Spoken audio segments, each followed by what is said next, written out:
like any middle and high schools, and New York military's primary goal is to prepare students for the next step, next page in life, which really means to provide the opportunity for them to accept or to further their education in higher ed, right? But it's a military Right. academy. Is there any difference in the curriculum? Definitely, yeah. So even prior to my arrival, right, the mission of the school is to do academics. So that's a perception that everybody, sometimes misunderstands, right? The military component is pretty much a program that is filled their years, the students' years at NEMA, we call it NEMA, it's New York Military Academy, just to fill their years with that manages their daily life.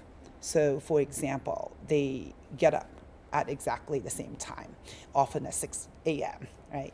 And they go through activities such as we call a PT, which is physical training, right? Going through things like a formation, something the military system calls, when they go to eat, right? We line them up, have a formality of sort of like imitation and practice of the military life.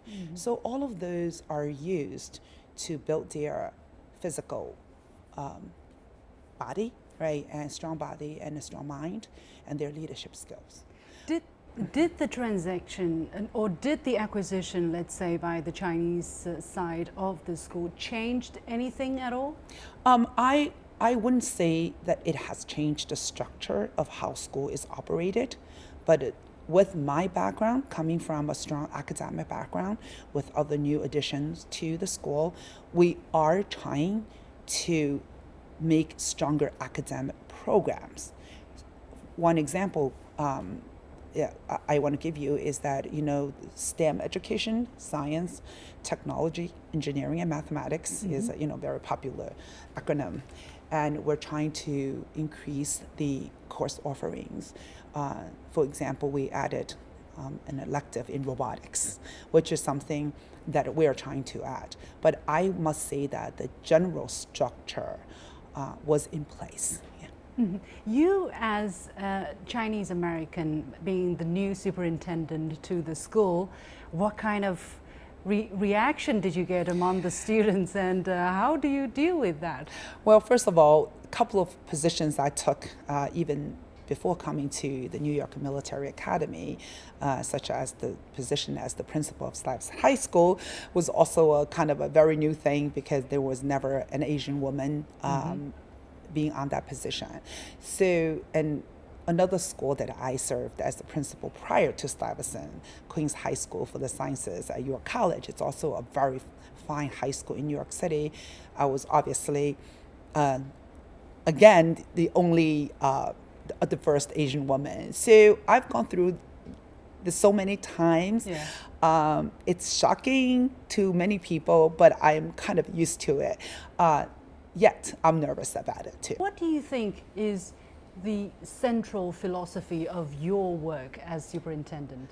So it really stated in the school's mission statement, right? So I am trying to implement and continue the school's mission, right? So as stated in the mission, NEMA's mission is to build students' mind, body, character, right, and to prepare them for further education and enable them to become leaders and responsible citizens. So I think those really state what I believe in. Yeah. So whether Western or Eastern, these are the same qualities we want to instill. Oh, in the absolutely. children. It's the same values. Same yes, values. Definitely. Absolutely. Yeah. Let's talk a little bit about Donald Trump. I mean, we're all Yes, very sure. curious of the school that he grew up in, at least spent some part of his time in. What was he like in the school, and how much is his presence or his years in the school still being felt by the rest of the school? Well, first of all, he was there in the 60s, right, and way before me. Yeah, so I wouldn't know exactly what his life was there at NEMA, But from all of our understanding is that he has been openly speaking about his experience at the New York Military Academy, and very positive. And he really gives a lot of credit to the education he received from the school. So that's very public, and we're very proud, we're happy that that's how he feels, right? And even after the election, obviously on behalf of the school, the leadership team at Military Academy sent him a letter to congratulate him for his success, for the result of the election, and he personally wrote a letter back to us. Wow. Yeah, and what was really amazing was that there was a little stamp on the letter that says, has been seen by the president on such and such a date. So it definitely came from the White House. Wow. So that was, something that we were very happy about, his attitude towards the school.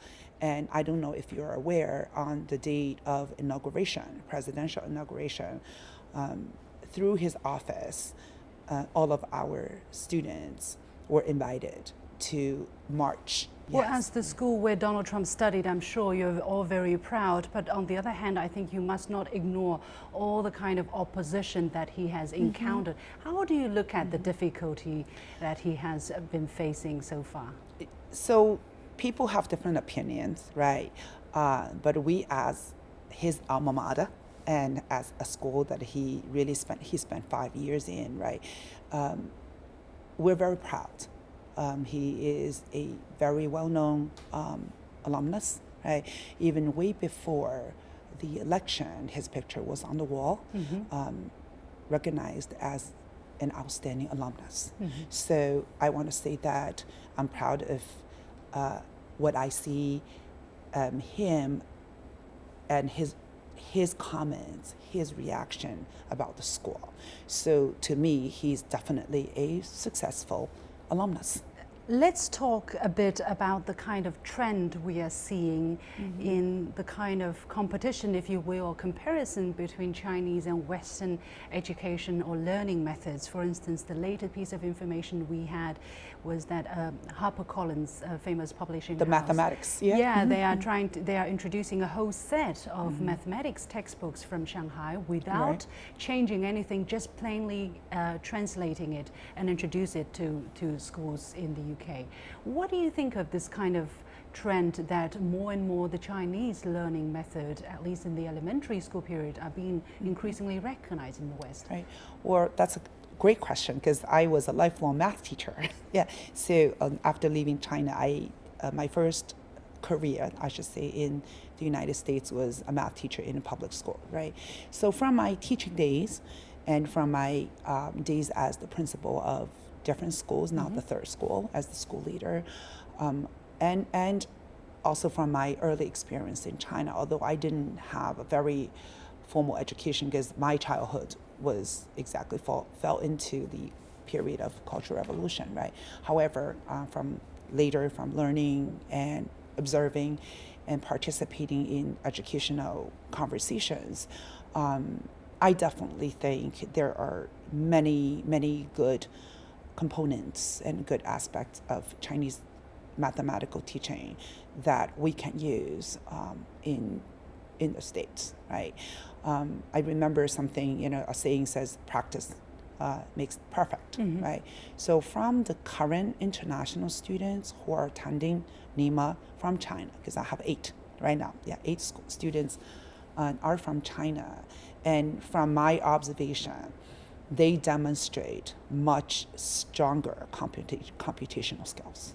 Yeah, it's amazing how fast they are when it comes to calculations and doing the math that we have. So, for example, our 8th graders from China are easily placed in 9th grade or 10th grade math classes in New York Military Academy.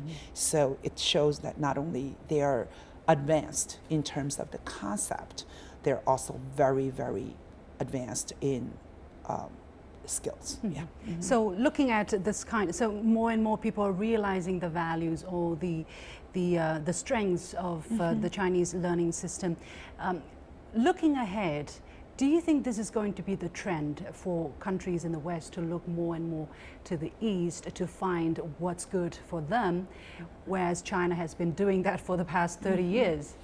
I think what's being recognized is the amount of time spent on learning math and also the depth of mathematics that youngsters in China that are being valued in the Western countries. Is it just on math? Do you think there is other things, or it's a mutual learning process? I think right now it's more math than anything else because math extends to some science courses such as physics, because it's really primarily I would say an extension of application of mathematics.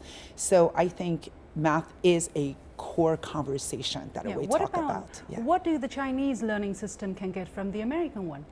So I would say, coming again from a system that I have worked on for 30 years, right? So I think in the States, what we do, even in teaching math, is to share thought process, right?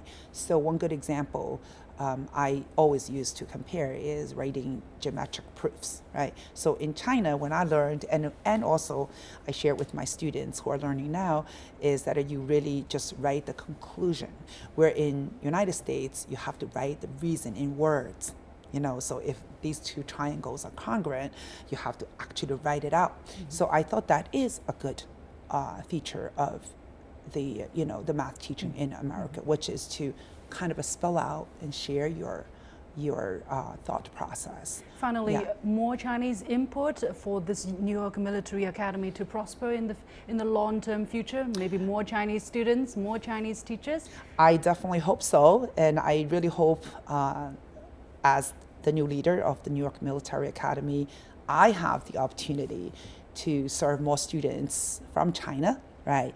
A few things we have begun doing is to run a summer program, which it's in the works, right? And we also welcome students from China to come to almost like a shadow our students in our schools during winter break, which we have done a few times, that were very successful. And as a result of that, some students decided to apply and come later to become regular students. So I hope more and more of that will happen, yes. To become schoolmate with Donald Trump. Absolutely, yes, yes, yeah. Okay, thank you very much for joining us today.